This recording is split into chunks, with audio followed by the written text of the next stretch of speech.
இப்ப நரம்பு தளர்ச்சி பிரச்சனையை சரி பண்றதுக்கு என்ன வர்மா பாயிண்ட் யூஸ் பண்ணலாம்? சார் நமக்கு இந்த இடத்துல பாருங்க, தெரியுதா உங்களுக்கு?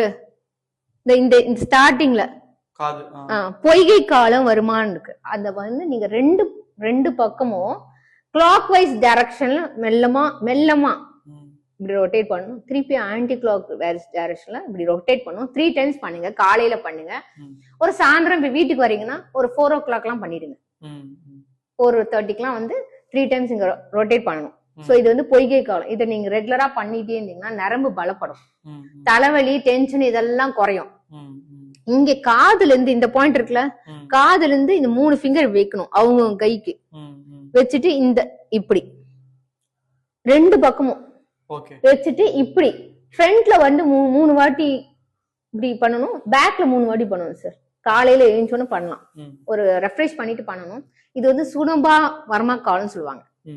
அது நீங்க பண்ணீங்கன்னா சுனம்பா கால்னு சொல்லுவாங்க. அந்த பாயிண்ட் வந்து இந்த பாயிண்ட் வந்து சுனம்பா காலம் பண்ணீங்கன்னா பிரெயின்ல வந்து எந்த பிரச்சனை இருந்தாலும் உங்களுக்கு சரி பண்ணும். அது ரெகுலரா செஞ்சுக்கிட்டே வரணும். மெடிடேஷன் ரெகுலரா பண்ணிட்டே இருந்தீங்கன்னா உங்களுக்கு வந்து பிரெயினோட ஃபங்க்ஷன் வந்து நல்லா சரியா வரும். கண்டிப்பா உங்களுக்கு நரம்பு தளர்ச்சி சரியாகும்.